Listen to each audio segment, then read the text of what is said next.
कृष्ण। श्री श्रील प्रभुपाद की जय। श्री राधा दामोदर मास की जय। कार्तिक मास महामहोत्सव की जय। हरे कृष्ण। ସମସ୍ତଙ୍କୁ ପୁନଃ ଶୁଭକାମନା। ଆଜି कार्तिक ମାସର ପ୍ରଥମ ଅବସର, ପ୍ରଥମ ଦିନ।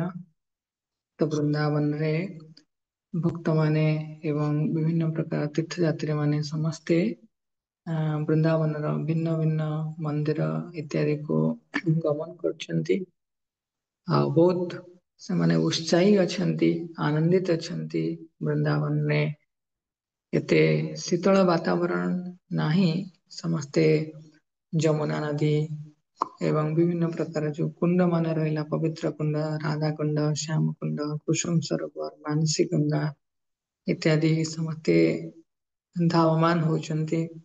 ଆଉ ସୁନ୍ଦର ଭାବରେ ସେଠି ଏଇ କାର୍ତ୍ତିକ ମାସରେ କେଉଁ ଆଧ୍ୟାତ୍ମିକ ଭକ୍ତିର ଆଧ୍ୟାତ୍ମିକ ଅଙ୍ଗମାନ ସୁସ୍ପଷ୍ଟ ରୂପରେ ପାଳନ କରିବେ ତା ପାଇଁ ପ୍ରତିଜ୍ଞା ମଧ୍ୟ ନଉଛନ୍ତି।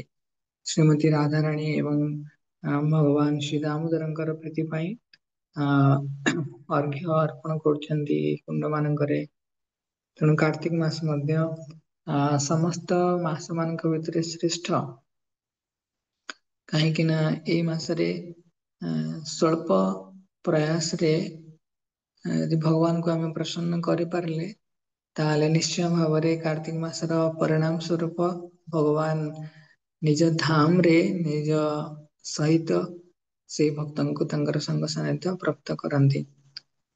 କାହିଁକି ଏଇ କାର୍ତ୍ତିକ ମାସ ଏତେ ବିଶେଷ?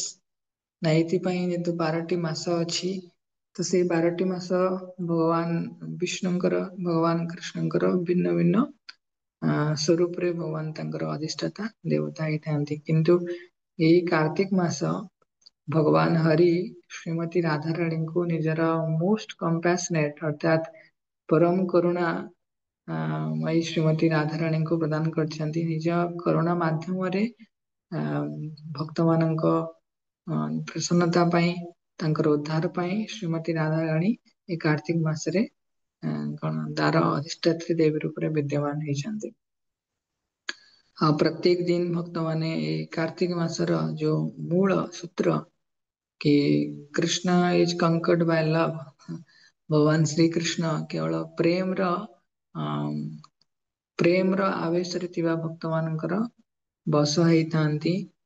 ତେଣୁ ଏଇ ମାସରେ ପ୍ରତ୍ୟେକ ଦିନ ଯଶୋଦା ମା ତ କାହ୍ନାକୁ ଗୋଟିଏ ଦିନ ବାନ୍ଧିଥିଲେ, କିନ୍ତୁ ଭଗବାନଙ୍କର ଭକ୍ତ ମାନେ ପ୍ରତ୍ୟେକ ଦିନ ବିଶେଷ କରି ସକାଳେ ସନ୍ଧ୍ୟାବେଳେ ଦାମୋଦରାଷ୍ଟକମ୍ ଗାଆନ୍ତି ଆଉ ଭଗବାନଙ୍କୁ ପ୍ରେମର ରଜ୍ଜୁରେ ହୃଦୟରେ ବାନ୍ଧିକି ରଖନ୍ତି। ତେଣୁ ସୁନ୍ଦର ଭାବରେ ଭଗବାନଙ୍କୁ ଦୀପ ଅର୍ପଣ ଏବଂ ଦାମୋଦରାଷ୍ଟକମ୍ ଏ ମାସରେ ଗାଇବାରେ ହିଁ ଅଛି। ଆଉ କାହିଁକି ନା ମୋଟୋ ଗୋଟିଏ ଅଛି, କୃଷ୍ଣ କୌଣସି ବିଦବତ୍ତା ଦ୍ଵାରା, କୃଷ୍ଣ ବହୁତ ତପସ୍ୟା ଦ୍ଵାରା, କୃଷ୍ଣ ବିଶେଷ ସାଧନା ଦ୍ଵାରା ପ୍ରସନ୍ନ ହୁଅନ୍ତିନି। କୃଷ୍ଣ ତାଙ୍କର ଭକ୍ତ ମାନଙ୍କର ପ୍ରତି ସେତେବେଳେ ପ୍ରସନ୍ନ ହୁଅନ୍ତି ଯେତେବେଳେ ଜଣେ ଭକ୍ତ ନିଷ୍ଠାପର ଭାବରେ ଭଗବାନ କୃଷ୍ଣଙ୍କର ସେବା କରନ୍ତି।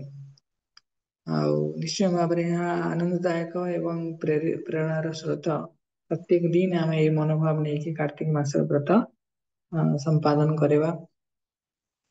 କୁହାଯାଏ କାର୍ତ୍ତିକ ମାସରେ ଦାମୋଦର ଭଗବାନଙ୍କର ଧ୍ୟାନ କରିକି, ସେବା କରିକି ଧ୍ରୁବ ମହାରାଜ ଛୋଟ ପିଲା ଥିଲେ, 5 ବର୍ଷର ବାଳକ ଥିଲେ, ସିଏ ବହୁତ କମ ସମୟରେ ଭଗବାନଙ୍କୁ ଦର୍ଶନ କରିପାରିଲେ ଫେସ ଟୁ ଫେସ।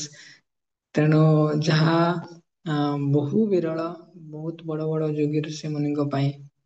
ତେଣୁ ସେଇଥିପାଇଁ ଆମେ କେବେ ବି ଭୁଲିବାର ମାନେ ଚାନ୍ସ ନ ରହିବା ଦରକାର କି ଏଇ କାର୍ତ୍ତିକ ମାସ